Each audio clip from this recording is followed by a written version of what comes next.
Con yêu thương con nhảy cha, yêu thầu nên nhắn chuyện là cuối sa. Nhưng mà cuối sẽ sợ sợ. Rồi nếu con nhảy qua cho con nào, ở lên nhà thằng sa, lên nên thế luôn kì. Con nhìn thấy chỉ nhau, khi cuối sẽ cho con nhảy. Con khi tao chăng, con chắc kéo nhau sẽ kinh trai, thế cái sao?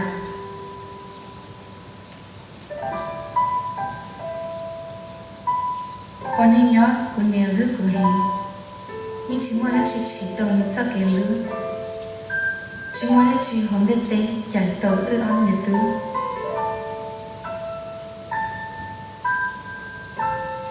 Thế chỉ trong ta là nó, con nhớ cho cô chơi là.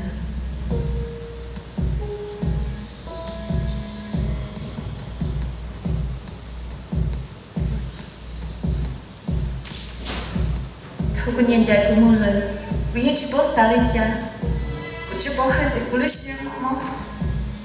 Thế con cho nên hẹn, con cho nên lúc số không gấp thử tao kéo kệ, con cho nên lúc chưa mua luôn gì. Tôi sẽ bị bố trí tao con nhà ít xong gì vậy. Chỉ muốn anh chị có chia sẻ tao trao lại.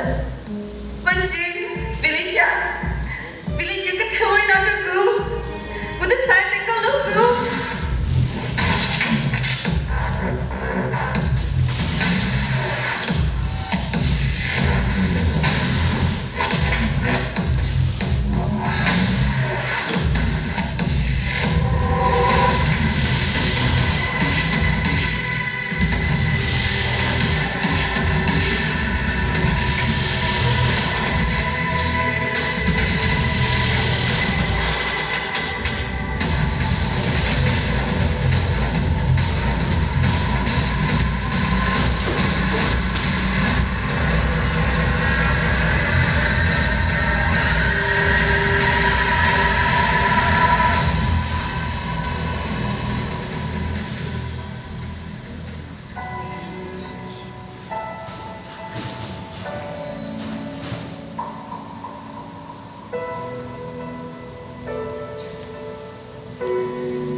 mua cái mò cái cho nhện thì cái tu xe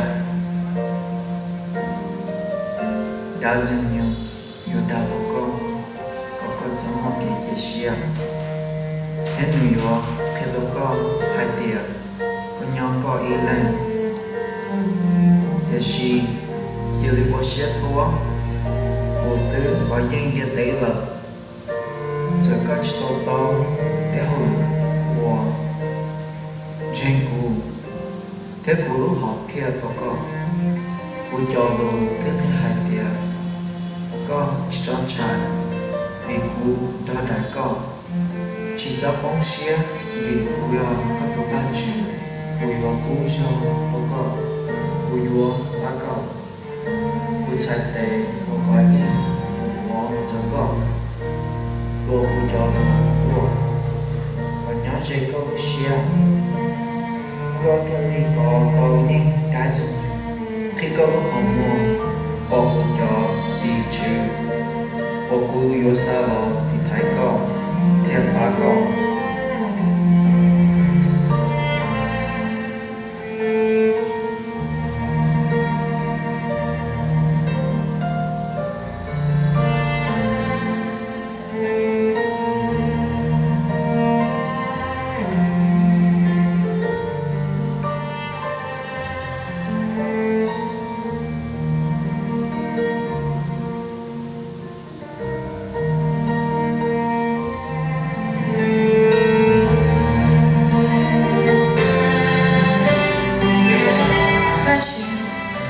cụ chỉ bảo về lịch trả có một cái món sầu luôn,แต่是cụ yên trên có trả lời, cụ yên trên trong có ý linh sử, số lúc sĩ hở cụ yên trên hay là có nhón chân để cụ, giờ cụ chỉ bảo có, thế bây giờ cụ chỉ bảo tao có, là thà bác cả cuốn trên có.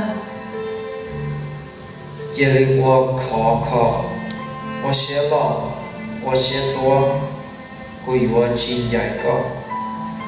我只找个字。